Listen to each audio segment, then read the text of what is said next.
তোমাদের সকলকে স্বাগতম জানাচ্ছি। আজকে 20টা গুরুত্বপূর্ণ জিকের প্রশ্ন নিয়ে আবারও তোমাদের সামনে চলে আসলাম।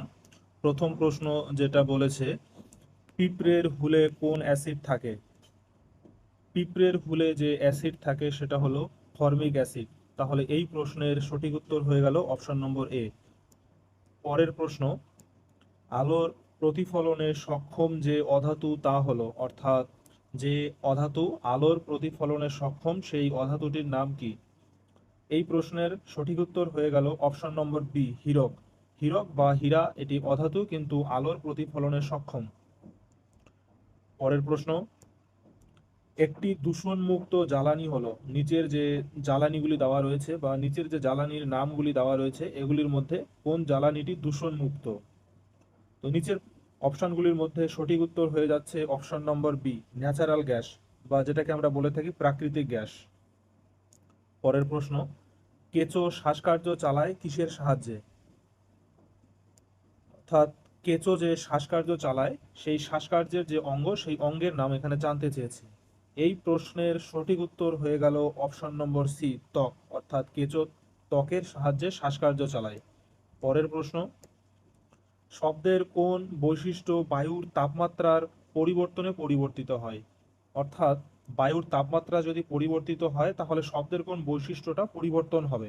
বায়ুর তাপমাত্রা পরিবর্তন হলে শব্দের তরঙ্গ দৈর্ঘ্য পরিবর্তন হয়। তাহলে এই প্রশ্নের সঠিক উত্তর হয়ে গেল অপশন নম্বর সি। পরের প্রশ্ন, জার্মান সিলভার কোন কোন ধাতুর সংকর? অর্থাৎ জার্মান সিলভার নামে একটা সংকর ধাতু রয়েছে, এই সংকর ধাতুতে কোন কোন ধাতু রয়েছে? জার্মান সিলভারে যে যে ধাতুগুলি রয়েছে সেগুলি হলো তামা, দস্তা এবং নিকেল। তাহলে এই প্রশ্নের সঠিক উত্তর হয়ে গেল অপশন নম্বর ডি। পরের প্রশ্ন, দুন শব্দের অর্থ কি? দুন শব্দের অর্থ হলো অনুপ্রস্থ উপত্যকা। তাহলে এই প্রশ্নের সঠিক উত্তর হয়ে গেল অপশন নম্বর ডি, অনুপ্রস্থ উপত্যকা। এবং কয়েকটা বিখ্যাত দুনের নাম হলো দেরাদুন, তার মধ্যে একটা। পরের প্রশ্ন, গ্রামীণ ও নগর জনবসতির মধ্যে মূল পার্থক্য কি? অর্থাৎ গ্রামের জনবসতি এবং শহরের জনবসতির মধ্যে মূল যে পার্থক্য সেই মূল পার্থক্যটা হলো জনসংখ্যার পরিমাণ। শহরের জনবসতিতে জনসংখ্যা বেশি থাকে, গ্রামের জনবসতিতে জনসংখ্যা কম থাকে। তাহলে এই প্রশ্নের সঠিক উত্তর হয়ে গেল অপশন নম্বর ডি। পরের প্রশ্ন, নিউটনের মাধ্যাকর্ষণ নিয়ম প্রযোজ্য হয়, অর্থাৎ নিউটনের যে বিখ্যাত মহাকর্ষ সূত্র রয়েছে এই মহাকর্ষ সূত্র কোন ক্ষেত্রে প্রযোজ্য হয়? তো এই প্রশ্নের সঠিক উত্তর হয়ে যাবে অপশন নম্বর ডি, সর্বত্র। অর্থাৎ নিউটনের যে মহাকর্ষ সূত্র সেই মহাকর্ষ সূত্র এই মহাবিশ্বের যে কোনো জায়গাতেই প্রযোজ্য। পরের প্রশ্ন, উবের কাপ কোন খেলার সঙ্গে সম্পর্কিত? অর্থাৎ বিভিন্ন খেলার সঙ্গে যে কাপ সম্পর্কিত এখান থেকে প্রশ্ন এসে থাকে। তো উবের কাপ যে খেলার সঙ্গে সম্পর্কিত সেটা হলো ব্যাডমিন্টন। তাহলে এই প্রশ্নের সঠিক উত্তর হয়ে গেল অপশন নম্বর সি, ব্যাডমিন্টন। পরের প্রশ্ন, গ্যালভানাইজেশন এ কোন ধাতু ব্যবহার করা হয়? গ্যালভানাইজেশন মানে হচ্ছে ধাতুর প্রলেপ, অর্থাৎ ধাতুকে নষ্ট হওয়ার হাত থেকে রক্ষা করার জন্য আমরা তার উপর আরেকটা ধাতুর আস্তরণ দিয়ে থাকি, সেটাকেই গ্যালভানাইজেশন বলে। তো এই গ্যালভানাইজেশনে কোন ধাতু ব্যবহার করা হয়? এই প্রশ্নের সঠিক উত্তর হয়ে গেল অপশন নম্বর সি, দস্তা। গ্যালভানাইজেশনে দস্তা ব্যবহার করা হয়। পরের প্রশ্ন, পৃথিবীতে একটি লোহার বলের ওজন 18 কিলোগ্রাম, চাঁদে ওর ওজন কত হবে? অর্থাৎ পৃথিবীতে একটা লোহার বল বা একটা বস্তুর ওজন যদি 18 কিলোগ্রাম হয় তাহলে চাঁদে তার ওজন কত হবে? তো এই প্রশ্নটা উত্তরটা জানার আগে আমাদের একটা সূত্র জেনে নিতে হবে যে পৃথিবীতে যদি কোনো বস্তুর ওজন ধরে নেই আমরা এম কেজি বা এম গ্রাম হয় তাহলে চাঁদে তার ওজন হবে সেই পৃথিবীর ওজনের 6/1 অর্থাৎ m/6।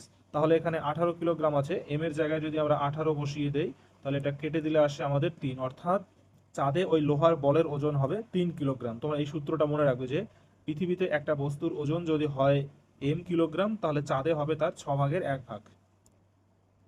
পরের প্রশ্ন, আয়ুর্বেদ শাস্ত্রের জনক কাকে বলা হয়?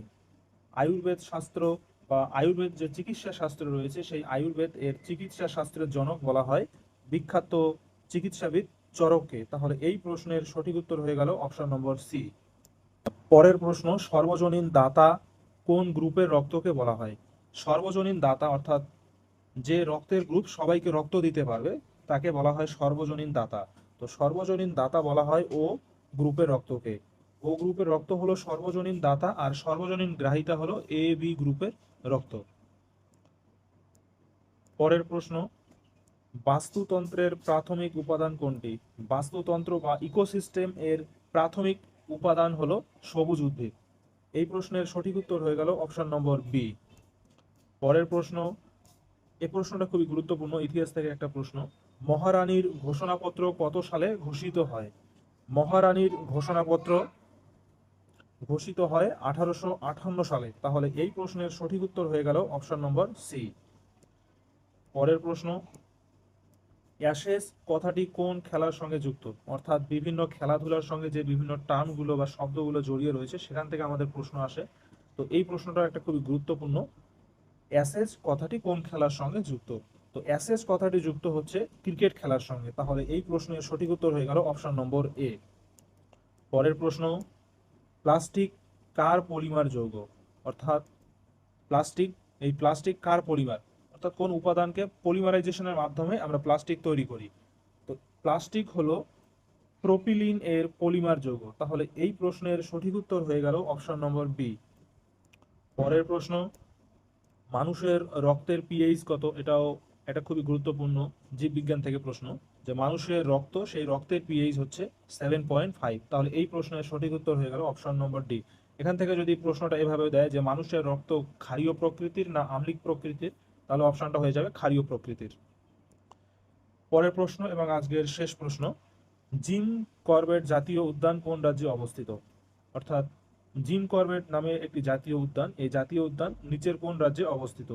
তো বিভিন্ন জাতীয় উদ্যানগুলি বিভিন্ন রাজ্যে অবস্থিত, এখান থেকে প্রশ্ন এসেই থাকে সচরাচর। তো জিম করবেট জাতীয় উদ্যান অবস্থিত উত্তরাখণ্ডে। তাহলে এই প্রশ্নের সঠিক উত্তর হয়ে গেল অপশন নম্বর বি। এই ছিল আজকের গুরুত্বপূর্ণ 20টা জিকের প্রশ্ন।